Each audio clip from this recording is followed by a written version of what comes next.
স্বাগত দীপ্ত সংবাদে। আপনাদের সঙ্গে আছি আমি নাহিদ আশরাফ রাজীব। শুরুতেই থাকছে সংবাদ শিরোনাম। ডিসেম্বরেই জাতীয় নির্বাচনের জন্য প্রস্তুত ইসি, এর আগে স্থানীয় ভোট সম্ভব, মন্তব্য ইসি সানাউল্লাহর।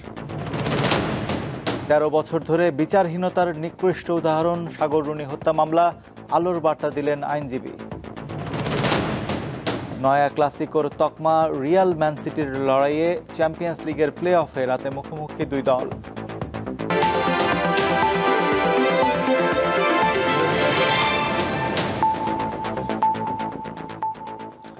আগামী ডিসেম্বরকে ধরে ত্রয়োদশ জাতীয় সংসদ নির্বাচনের প্রস্তুতি নিচ্ছে কমিশন। তবে সরকার চাইলে জাতীয় নির্বাচনের আগে সীমিত পর্যায়ে স্থানীয় সরকারের ভোট করা সম্ভব, এমনটা জানিয়েছেন নির্বাচন কমিশনার আবুল ফজল মোহাম্মদ সানাউল্লাহ। এর আগে ত্রয়োদশ জাতীয় নির্বাচন সামনে রেখে ইউএনডিপি সহ 18টি উন্নয়ন সহযোগী দেশের দূতদের সঙ্গে বৈঠক করে নির্বাচন কমিশন। সকালে রাজধানীর আগারগাঁওয়ে নির্বাচন ভবনে সিসিএএমএম নাসির উদ্দিনের নেতৃত্বাধীন কমিশন বিদেশি দূতদের নির্বাচনের প্রস্তুতির অগ্রগতি তুলে ধরেন। প্রায় 2 ঘন্টার বৈঠক শেষে কথা বলেন উভয় পক্ষের প্রতিনিধিরা। নির্বাচন কমিশনার সানাউল্লাহ জানান, আগামী জুনে চূড়ান্ত হবে ভোটার তালিকা হালনাগাদের কাজ, আর ভোটের রোডম্যাপ জানাবে সরকার।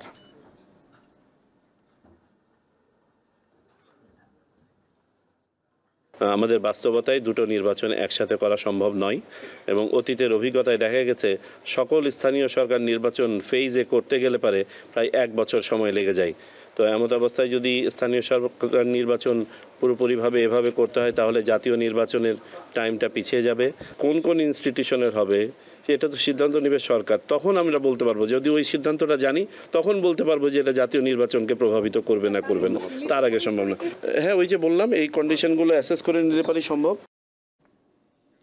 পিলখানা হত্যাকাণ্ডে নিরপরাধ বিডিআরের সদস্যদের চাকরিতে পুনর্বহাল ও ক্ষতিপূরণের দাবিতে কেন্দ্রীয় শহীদ মিনারে অবস্থান কর্মসূচি পালন করছেন বিডিআরের সদস্য এবং তাদের পরিবারের স্বজনেরা।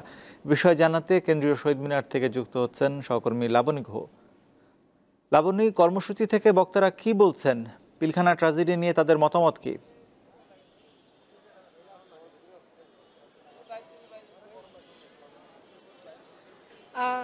পিলখানা হত্যাকাণ্ডের সুষ্ঠু বিচারের দাবিতে আজ সকালে কেন্দ্রীয় শহীদ মিনারে জড়ো হয়েছেন বিডিআর হত্যাকাণ্ডের বিভিন্ন মামলার সাজা পেয়ে যারা মুক্তি পেয়েছেন সেই সমস্ত সদস্য এবং শহীদ হয়েছেন যারা, তাদের স্বজনেরা।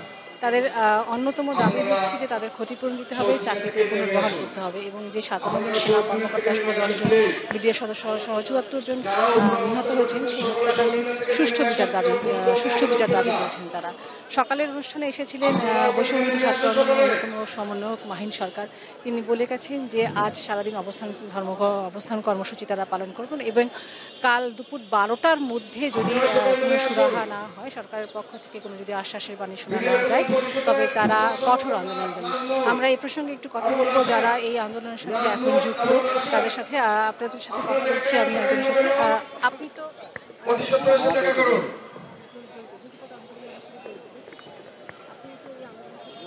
হ্যাঁ, আমি আন্দোলনের সাথে যুক্ত আছি। শুধু আমি না, আমাদের বাংলাদেশের 64টা জেলা থেকে আমরা আসছি।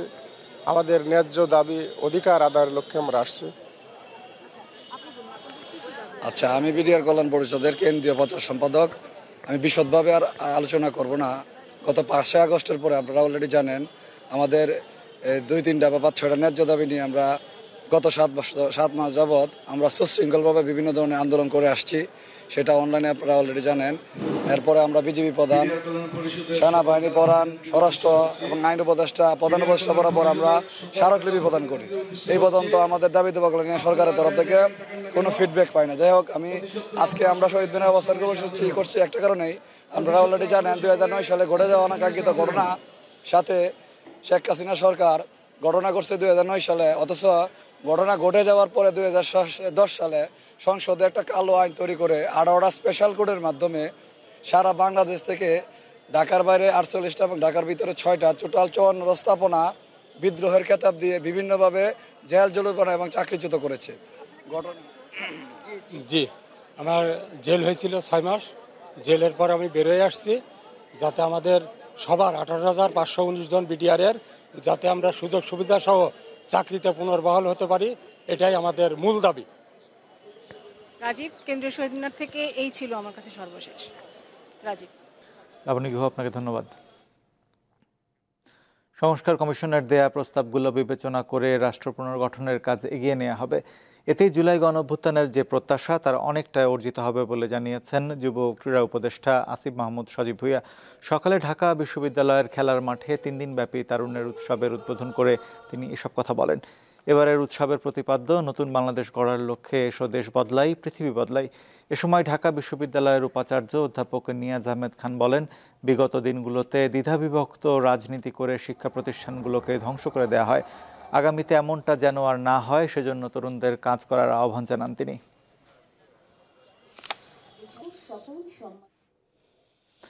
সাংবাদিক দম্পতি সাগর সারোয়ার ও মেহরুন রুনি হত্যাকাণ্ডের 13 বছর পূর্ণ হলো। 2012 সালের 11 ফেব্রুয়ারি দিনের আলো ফোটে সাংবাদিক সাগর রুনি হত্যার এক নৃশংসতার খবর নিয়ে। তারা খুন হন রাজধানীর পশ্চিম রাজাবাজারের ভাড়া বাসায়। এই হত্যাকাণ্ডের পর থানা পুলিশ ডিবি ঘুরে তদন্ত যায় র্যাবের কাছে। গত 13 বছরে কিছু আলামত ডিএনএ পরীক্ষার জন্য পাঠানো ছাড়া বলার মতো অগ্রগতি নেই চাঞ্চল্যকর এই হত্যা মামলায়। এ সময় তদন্ত প্রতিবেদন জমা দেওয়ার সময় পিছিয়েছে 114 বার। গত আগস্টে রাজনৈতিক পট পরিবর্তনের পর উচ্চ আদালতের নির্দেশে পিবিআই এর অতিরিক্ত আইজিপিকে প্রধান করে একটি উচ্চ ক্ষমতাসম্পন্ন টাস্ক ফোর্স গঠন করে স্বরাষ্ট্র মন্ত্রণালয়। গত 4 নভেম্বর তদন্তভার গ্রহণের পর থেকে এ পর্যন্ত 62 জনের সাক্ষ্য নিয়েছে টাস্কফোর্স। এদিকে হত্যা মামলার বেশ কিছু তথ্য হাতে এসেছে বলে জানিয়েছেন আইনজীবী শিশির মনির। সুপ্রিম কোর্ট প্রাঙ্গণে তিনি আরও বলেন, ঊর্ধ্বতন কর্তৃপক্ষের যোগাযোগের বিষয়ে মুখ খুলেছেন জেলে থাকা আসামিরা। দ্রুতই হাইকোর্টে দাখিল হবে তদন্ত রিপোর্ট। যে যাদেরকে এক্সামিন করা হয়েছে, যাদের সঙ্গে তদন্তকারী কর্মকর্তারা আলোচনা করেছেন, আলাপ করেছেন, অন্য মামলায় জেলে আছেন এরকম ব্যক্তিবর্গের সঙ্গেও আলাপ করা হয়েছে, যারা কিছুটা স্টেটমেন্ট দিয়েছেন, ঊর্ধ্বতন কর্তৃপক্ষের যোগাযোগের ব্যাপারে তারা মুখ খুলেছেন। সবকিছু দেখে কিছুটা আশার আলো আসলে দেখতে পাই। আমরা আশা করব, যেহেতু আগের সরকার এখানে নেই এবং সেই আগের সরকারের আমরা সবসময় মনে করতাম যে আগের সরকার সংশ্লিষ্ট কেউ বা সরকার স্বয়ং এই হত্যাকাণ্ডের সাথে জড়িত। অপারেশন ডেভিল হান্টের তৃতীয় দিনে গাজীপুরে অন্তত 81 জনকে গ্রেপ্তার করা হয়েছে। মেট্রোপলিটন পুলিশের 8টি থানা এলাকা থেকে 69 জন এবং জেলা পুলিশের 5টি থানা এলাকা থেকে 12 জনকে গ্রেপ্তার করা হয়। এ নিয়ে গত 3 দিনে অপারেশন ডেভিল হান্টে অন্তত 261 জনকে গ্রেপ্তার করা হলো। এর মধ্যে সাবেক মুক্তিযোদ্ধা বিষয়ক মন্ত্রী আকম মোজাম্মেল হকের বাড়িতে বৈষম্য বিরোধী ছাত্র জনতার উপর হামলা ও মারধরের ঘটনায় দায়ের করা মামলায় এ পর্যন্ত মোট 107 জনকে গ্রেপ্তার দেখানো হয়েছে। গ্রেপ্তারকৃতদের মধ্যে মোজাম্মেল হকের আত্মীয় স্বজনও রয়েছেন। পুলিশ জানায়, তাদের বিভিন্ন টিম এ ঘটনাকে অত্যন্ত গুরুত্ব দিয়ে তদন্ত কাজ চালাচ্ছে। একই সাথে অপারেশন ডেভিল হান্টের অধীনে ঘটনার সাথে জড়িত ও পলাতক আসামিদের গ্রেপ্তারের প্রচেষ্টা অব্যাহত রয়েছে। অপারেশন ডেভিল হান্টে বাগেরহাটে রাতভর অভিযান চালিয়ে মংলা পৌরসভার সাবেক প্যানেল মেয়র শফিকুর রহমান সহ আওয়ামী লীগের 16 নেতাকর্মীকে আটক করেছে যৌথ বাহিনী।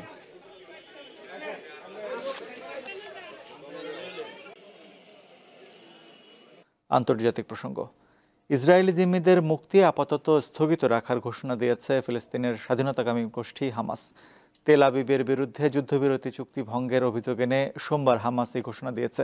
ফিলিস্তিনি বন্দীদের মুক্তির বিনিময়ে আগামী শনিবার হামাসের আরও কিছু ইসরায়েলি জিম্মিকে ছেড়ে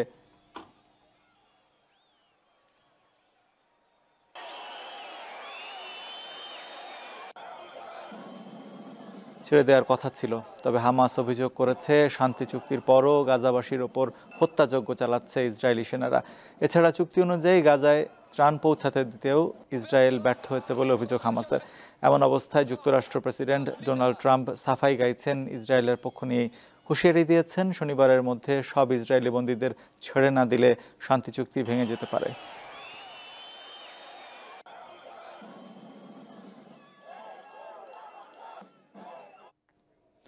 ইস্পাত ও অ্যালুমিনিয়াম আমদানিতে 25% শুল্ক আরোপের নথিতে সই করলেন যুক্তরাষ্ট্রের প্রেসিডেন্ট ডোনাল্ড ট্রাম্প। এক্ষেত্রে কোনো দেশকে ছাড় দেওয়া হয়নি। শুল্ক বাড়ানোর এই নির্বাহী আদেশে স্থানীয় সময় সোমবার সই করেন ট্রাম্প। তার প্রথম মেয়াদেও এমন শুল্ক ছিল, তবে তখন এই শুল্কের হার ছিল 10%। হোয়াইট হাউসের একজন কর্মকর্তা নিশ্চিত করেন, শুল্ক আরোপের এই পদক্ষেপ আগামী 4 মার্চ থেকে কার্যকর হবে। তবে ট্রাম্পের এই পদক্ষেপ বহুমুখী বাণিজ্য যুদ্ধের ঝুঁকি তৈরি করেছে বলে মনে করেন বিশেষজ্ঞরা। যুক্তরাষ্ট্র লাখ লাখ টন ইস্পাত ও অ্যালুমিনিয়াম আমদানি করে, যার বেশিরভাগই প্রতিবেশী কানাডা থেকে আসা। খেলার খবর। চ্যাম্পিয়ন্স লিগের প্লে অফ পর্বের প্রথম লেগে মুখোমুখি হবে দুই জায়ান্ট রিয়াল মাদ্রিদ ও ম্যানচেস্টার সিটি। অপর ম্যাচে ইউভেন্টাসের প্রতিপক্ষ পিএসভি আর ডটমুন্ড খেলবে স্পোর্টিং লিসবনের বিপক্ষে। সবগুলো ম্যাচই শুরু বাংলাদেশ সময় রাত 2টায়। এর আগে রাত 12:15টায় পিএসজি খেলবে ব্রেস্টের বিপক্ষে। ইউরোপের দুই জায়ান্টের লড়াই, একদিকে চ্যাম্পিয়ন্স লিগের রাজা রিয়াল মাদ্রিদ, অন্যদিকে সাম্প্রতিক সময়ে আলো ছড়ানো ইংলিশ জায়ান্ট ম্যানচেস্টার সিটি। চলতি মৌসুমের শুরুটা ভালো হয়নি গত দুই আসরের চ্যাম্পিয়ন রিয়াল মাদ্রিদ ও ম্যানচেস্টার সিটির, যার ফলে দুদলই জায়গা পেয়েছে প্লে অফে। এ নিয়ে টানা চতুর্থ মৌসুমে দুদল নকআউট পর্বে মুখোমুখি হওয়ার অপেক্ষায়। পয়েন্ট টেবিলের 9 থেকে 24তম স্থানে থাকা দলগুলো দুই লেগের প্লে অফে লড়বে শেষ 16 টিকিটের জন্য। ফলে দুদলের এক দলকে বিদায় নিতে হচ্ছে নকআউট পর্বের প্রথম রাউন্ডে। গত আসরে ম্যান সিটিকে কোয়ার্টার ফাইনালে বিদায় করে দেয় রিয়াল। এর আগে 2022-23 মৌসুমে রিয়াল মাদ্রিদকে ঘরের মাঠে 4-0 গোলে উড়িয়ে ফাইনালে ওঠে সিটি। সেবার প্রথমবারের মতো চ্যাম্পিয়ন্স লিগের শিরোপা নিশ্চিত করে সিটিজেনরা। এছাড়া 2021-22 মৌসুমের সেমিফাইনালে ম্যান সিটিকে হারানোর সুখস্মৃতিও আছে আনচেলত্তি শিষ্যদের। 1992-93 সালে ইউরোপিয়ান কাপের নাম পরিবর্তন হয়ে চ্যাম্পিয়ন্স লিগ হওয়ার পর এখন পর্যন্ত রাউন্ড অফ 16-এর আগে কখনোই বাদ পড়েনি রিয়াল। তাই স্কাই ব্লুজদের কাছে হারলে সেই প্রতাপশালী ইতিহাসের পাতায় ছেদ ঘটাবে লস ব্লাঙ্কোসরা। মেসি এমবাপ্পেদের সাবেক ক্লাব পিএসজি খেলবে স্বদেশী ক্লাব ব্রেস্টের বিপক্ষে, যাদের বিপক্ষে চ্যাম্পিয়ন্স লিগে প্রথমবারই মুখোমুখি হবে তারা। ঈশান হাসান, দীপ্ত স্পোর্টস। শেষ করব দীপ্ত সংবাদ, তার আগে সংবাদ শিরোনাম জানাচ্ছি আরও একবার। ডিসেম্বরে জাতীয় নির্বাচনের জন্য প্রস্তুত ইসি, এর আগেই স্থানীয় ভোট সম্ভব, মন্তব্য ইসি সানাউল্লাহর। 13 বছর ধরে বিচারহীনতার নিকৃষ্ট উদাহরণ সাগররুনি হত্যা মামলা, আলোর বার্তা দিলেন আইনজীবী। নয়া ক্লাসিকোর তকমা রিয়াল ম্যান সিটির লড়াইয়ে চ্যাম্পিয়ন্স লিগের প্লে অফে রাতে মুখোমুখি দুই দল।